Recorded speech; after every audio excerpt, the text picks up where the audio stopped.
Después de 99 días de ocurrido el plebiscito del 4 de septiembre, se llegó a un acuerdo de un nuevo itinerario constitucional. El plebiscito anterior, pese a lo dicho por Gabriel Boric y algunos abogados, basados en ese asunto que tan malo hace el derecho, el voluntarismo jurídico, otros lo tildarán de simple leguleyada por su baja sofisticación, terminó con el proceso iniciado en el plebiscito de entrada. Eso de querer tener un rin-tin-tin para siempre, una especie de rotativo hasta la eternidad, hasta que haya una nueva Carta Magna, desafió obviamente el sentido común, la elemental lógica y también la ley. El proceso tuvo un plebiscito de entrada y un plebiscito de salida, y esto se terminó. Esto lo reconoció antes de la derrota Gabriel Boric y Camila Vallejo, pero para exigir consecuencia, porque después dijeron otra cosa, exigir consecuencia a muchos políticos como pedir peras al olmo. Distinto es pensar que podía haber una razón política y no jurídica para volver a iniciar este proceso constitucional. En el apruebo del plebiscito de entrada votaron cerca de 5.890.000 personas por el apruebo a un plebiscito, en el plebiscito de entrada. Y por el rechazo de salida votaron 7.890.000. Estos 2 millones de votos de diferencia, que habían sido un resultado contundente para dejar todo hasta aquí, no fueron relevantes porque había un compromiso político de seguir intentando llegar a una nueva constitución. Y yo creo que los compromisos hay que cumplirlos. Ahora, esto que les digo no es un asunto banal, o sea, un asunto que ya no tenga vigencia. Ocurre que si el nuevo texto, el que se va a redactar, es rechazado, va a haber un plebiscito salida, ya no habrá ni jurídica ni políticamente una nueva posibilidad.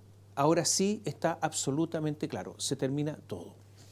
La política es el mundo del poder y la dominación, y esto se resuelve a través de actos electorales. Eso fue el plebiscito, la instancia para resolver qué fuerza se imponía respecto a las reglas básicas de convivencia.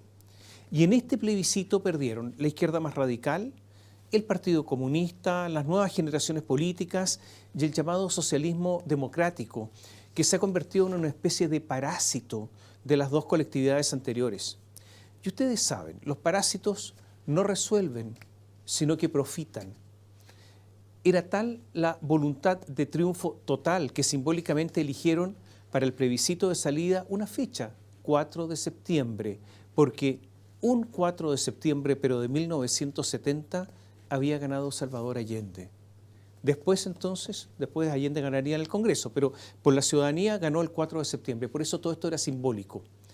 Aunque en Chile tenemos la costumbre de no hablar de las cosas desagradables, de esconder los asuntos bajo la alfombra, de no analizar los fracasos porque de ahí se sigue que hay que encontrar responsables, es evidente que alguien analizará en algún momento cómo la izquierda perdió su oportunidad histórica.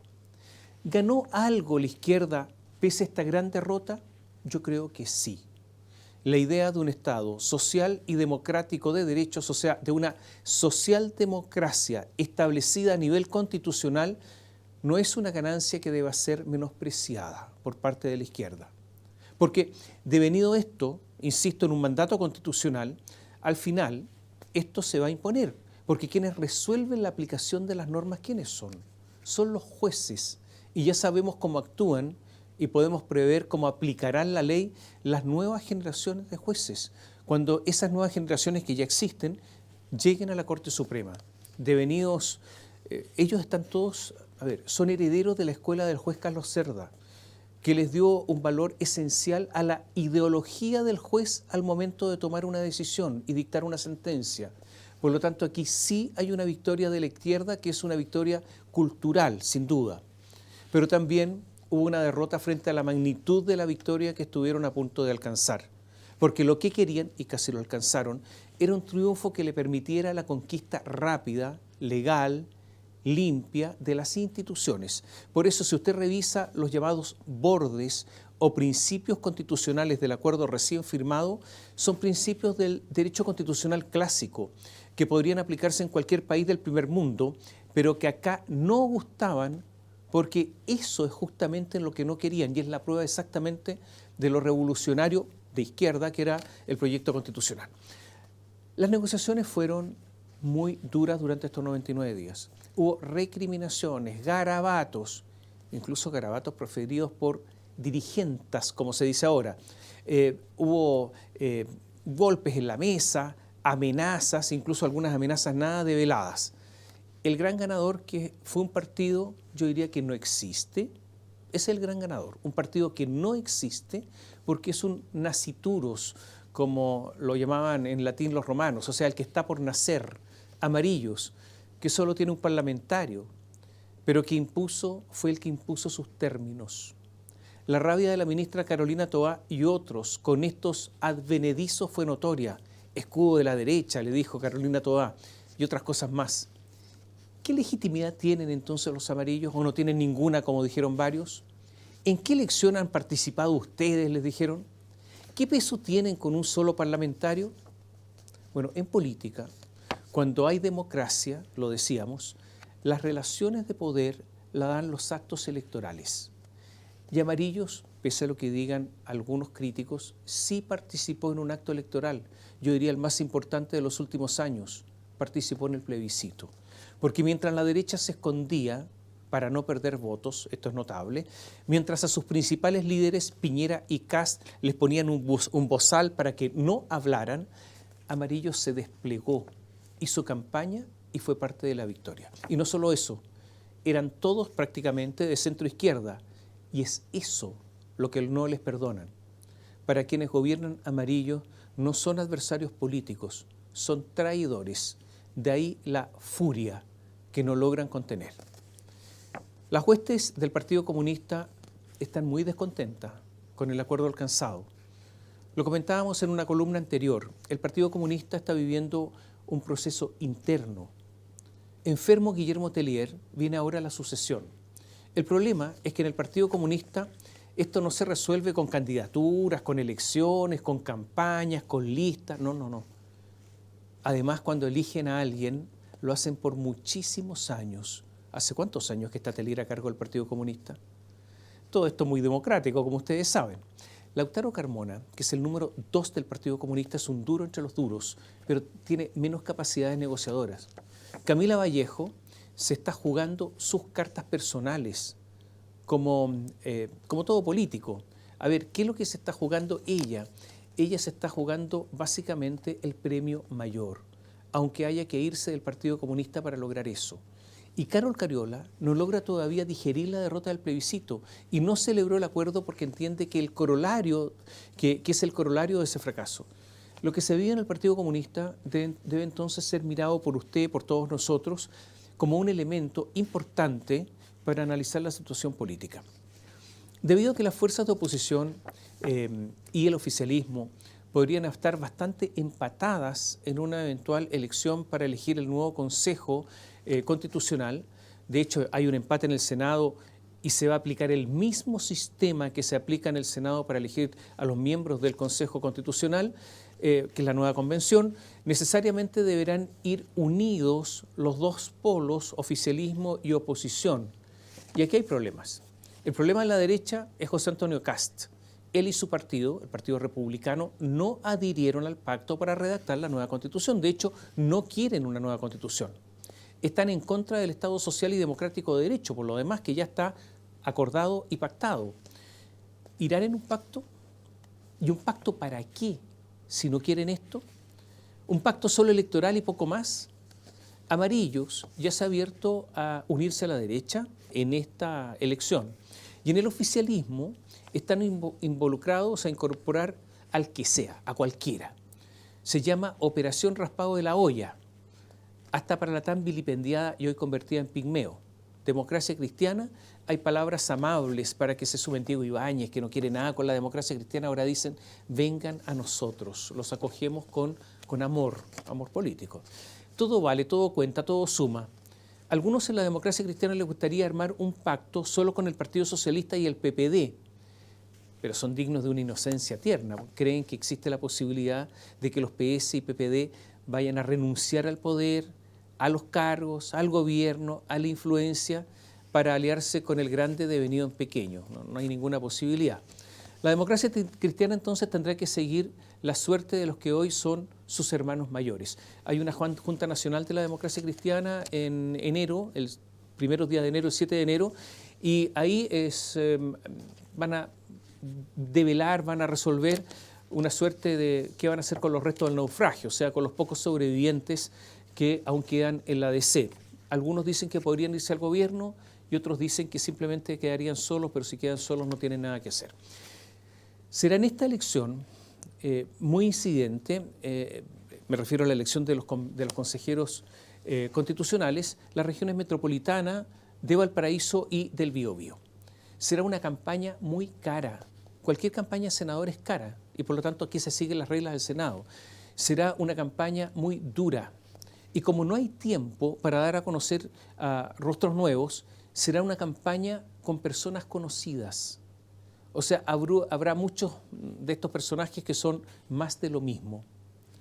Habrá un comité técnico de admisibilidad que velará por el cumplimiento de los principios constitucionales acordados, o sea, y un consejo de expertos que redactará el borrador constitucional, va a redactar una constitución que se le va a entregar al Consejo Constitucional. Van a empezar a trabajar en enero. Pero ¿quiénes son los expertos? Yo no tengo de verdad idea. Sí sé que está lleno de personas que se autocalifican de expertos, otros que logran que otros digan que se ex experto, que es una forma de autopromoverse.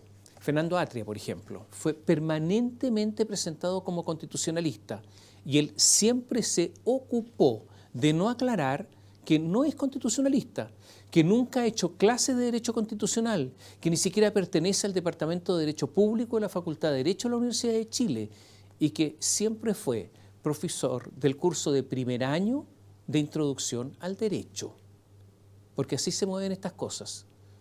Hubo harto experto en la convención anterior con los resultados que ya conocemos. Dicho eso, posiblemente se elija personas a lo mejor competentes esta vez, o más competentes que en la convención anterior. Pregunta, ¿están los votos en el Congreso para votar la reforma constitucional que da inicio a este nuevo camino constituyente? No lo sabemos.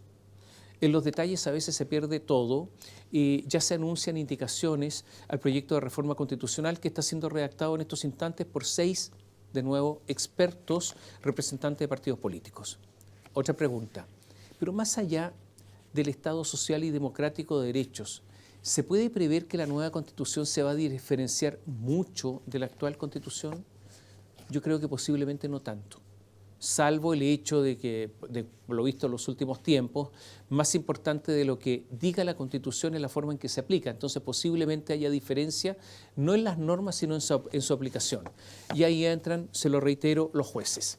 ¿Es posible limitar a los jueces entonces? Difícil, porque la tendencia creciente que está dominando a los tribunales es un cambio más cultural que normativo. O sea, sería aplicar un remedio equivocado. Ahora, todo este debate nacional se da en medio de un ambiente en el que a los ciudadanos les ha dejado de interesar el camino constitucional. La gente ya no se está interesando en la nueva Constitución, porque la gente se agotó. Creen que con una nueva Constitución no les va a solucionar los problemas que sufren día a día y que es un asunto además de los políticos. El debate entonces puede verse afectado por otras circunstancias. ¿Qué circunstancias? Circunstancias externas. Ya sabemos que entraremos en recesión. La situación económica siempre es incidente en la política. Vamos a entrar en recesión, lo dijo en su momento el Fondo Monetario Internacional y ahora en los últimos días lo dijo la CEPAL. Ya sabemos también, lo dicen ellos, que tendremos el peor rendimiento económico de todos los países de América Latina en 2023.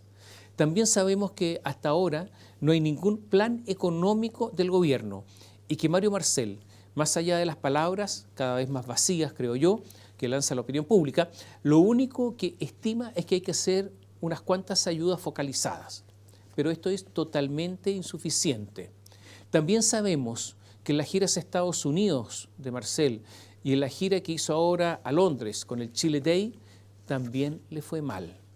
El ministro que dijo que el proyecto constitucional derrotado no provocaba problemas económicos, todo esto le pasó la cuenta y le pasa la cuenta día a día, porque aunque nosotros, los chilenos, tengamos malas memorias, otros no adolecen de esta limitación. Esta semana se supo que empeoró la confianza de los inversionistas extranjeros que tienen inversión en Chile, por lo tanto conocen nuestro país muy bien. Las personas con ingresos modestos la gran mayoría de nuestro país, ¿no? De nuestros conciudadanos, gasta casi todos sus ingresos en comer, en movilizarse y en tener un techo, aunque muchos viven de allegados y no tienen plata para nada más. Bueno, ocurre que la canasta básica de alimentos tuvo un alza en los últimos 12 meses de un 27%. 27% es una brutalidad, esto es explosivo. Los próximos meses serán entonces muy duros para muchísimas personas.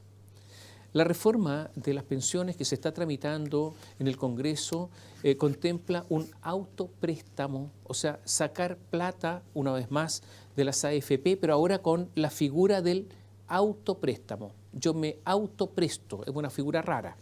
Es un retiro, en realidad, de fondos de pensiones encubierto, un retiro de pensiones camaleónico, simplemente porque en su mayoría esa plata no va a ser devuelta, es una ficción.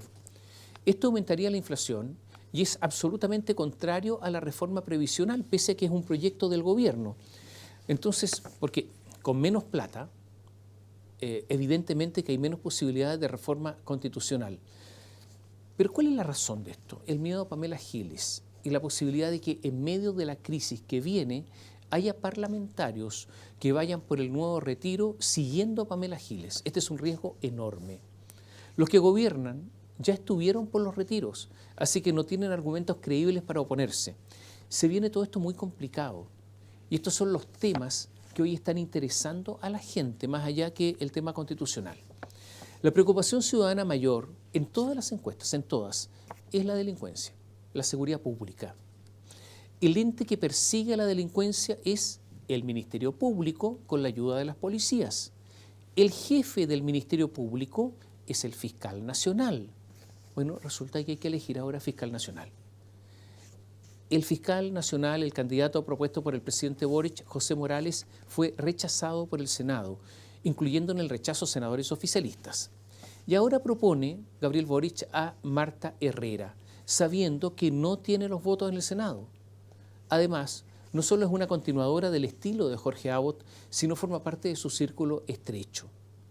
De los pocos consensos que hay en Chile, uno es el de la pésima gestión de Abot. ¿Usted entiende la tosudez del presidente Boric de proponer a alguien que no tiene los votos y que formó parte de una dirección fracasada en medio de la crisis de seguridad pública que vivimos? Ya el problema de seguridad es muy grave y el presidente con sus extrañas decisiones agrava el problema aún más. La ministra de Justicia, Marcela Ríos, una persona yo diría totalmente incompetente para el cargo, dijo que esperaba que la oposición a Marta Herrera no se debiera a discriminación de género.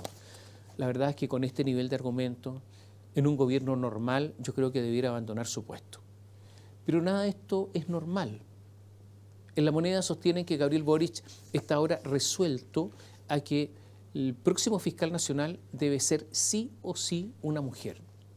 No tengo idea en qué esa decisión puede mejorar el combate a la ola de delincuencia, de verdad. Si se cae Marta Herrera, le decía que no tiene los votos, en el gobierno esperan que la Corte Suprema incluya en la quina a Erika Mayra. Ella es la candidata impulsada, entre otros, por la ministra de la Mujer, Antonia Orellana. ¿Cuáles son los méritos de Erika? Entre otros, su feminismo convencido. Yo no sé si eso es un atributo para combatir la delincuencia. Mientras tanto, la ciudadanía observa. El presidente estuvo hace poco en lo que ahora se llama conversatorio. Anunció un aumento de penas para los delitos de secuestro y de porte de armas. Hasta hace poco, el presidente decía que los aumentos de pena eran populismo penal. También anunció, y ahora cambió de idea, también anunció la tipificación de la figura del sicariato. Hasta hace poco dijeron que el aumento de los delitos era un invento de los medios, pese a las cifras contundentes que existen.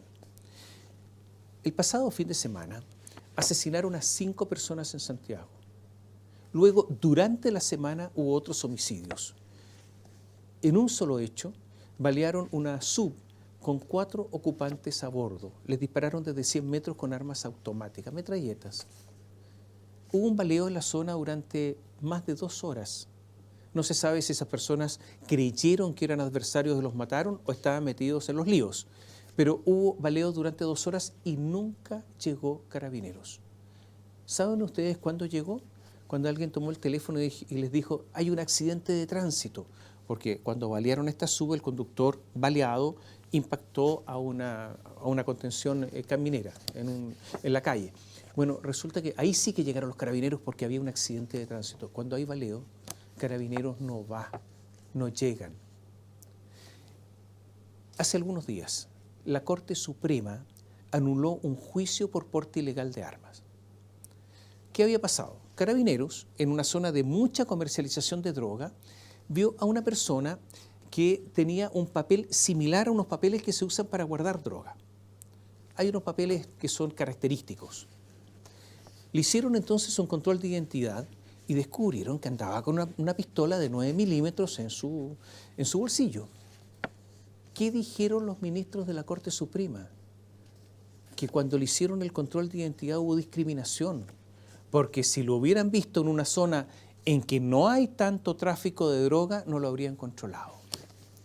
O sea, para los ministros de la Corte Suprema, la ubicación situacional de alguien es un asunto relevante para la discriminación. Ante tamaña barbaridad de estos supremos, hay poco que hacer.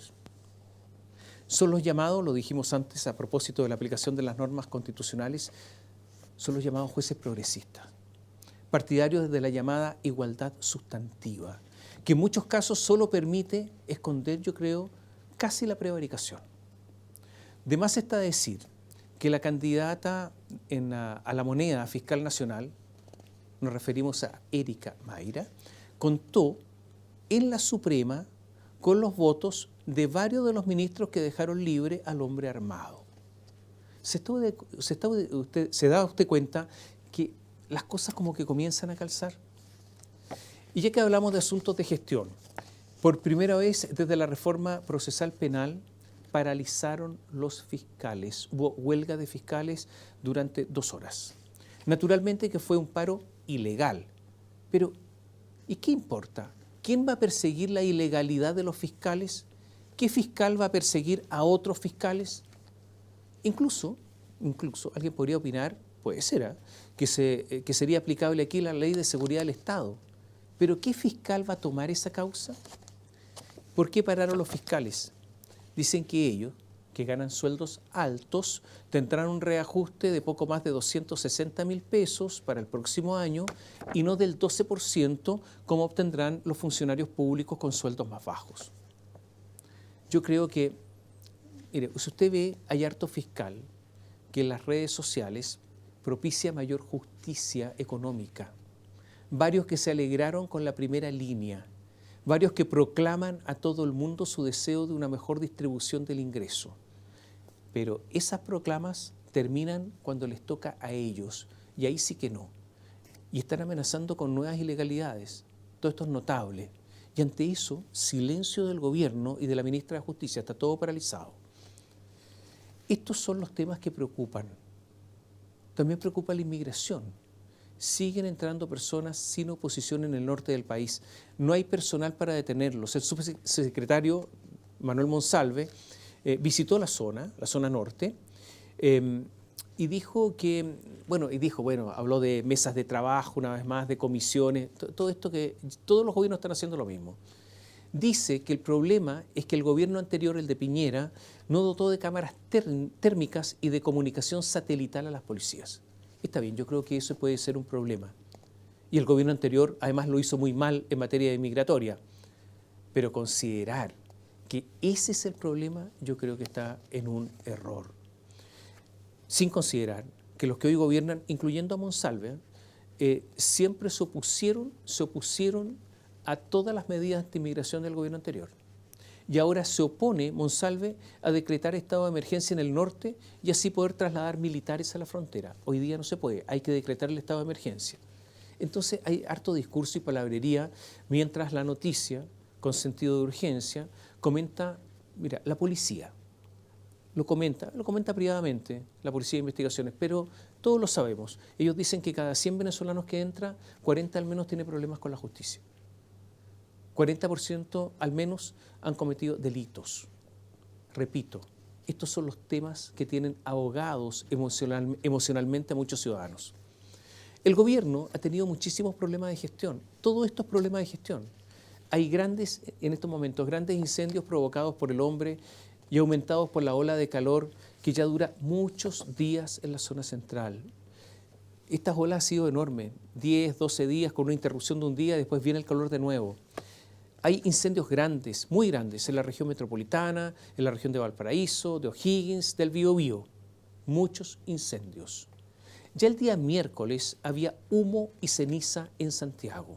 El día jueves hubo poquísima información por parte de las autoridades acerca del combate de los incendios.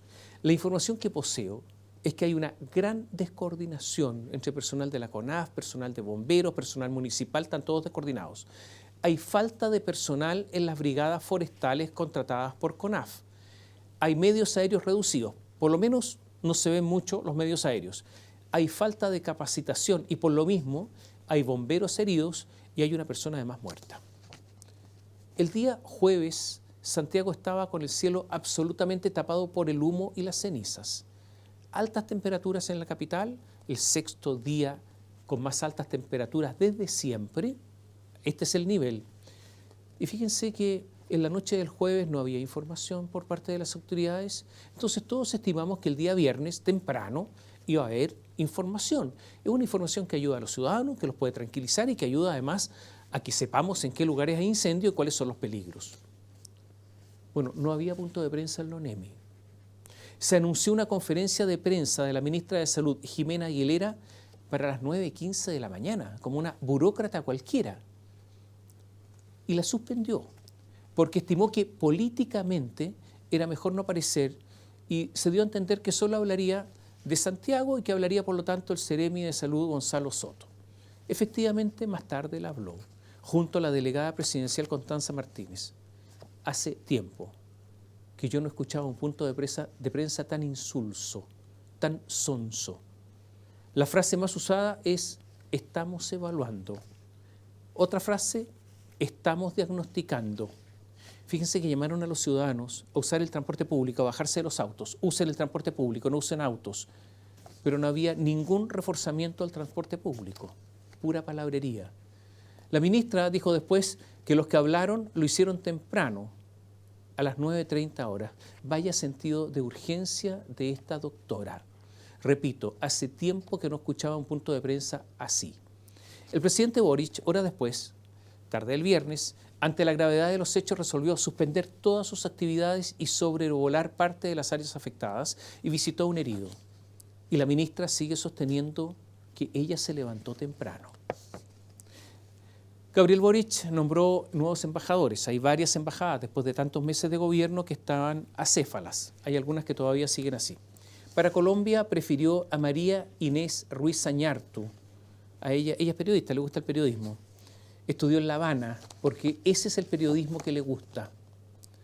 Pero quien promete, eso sí, gestión y mucha, es la nueva embajadora en Costa Rica.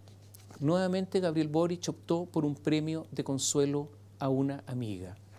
Es fácil hacer obsequios con el dinero de todos los chilenos.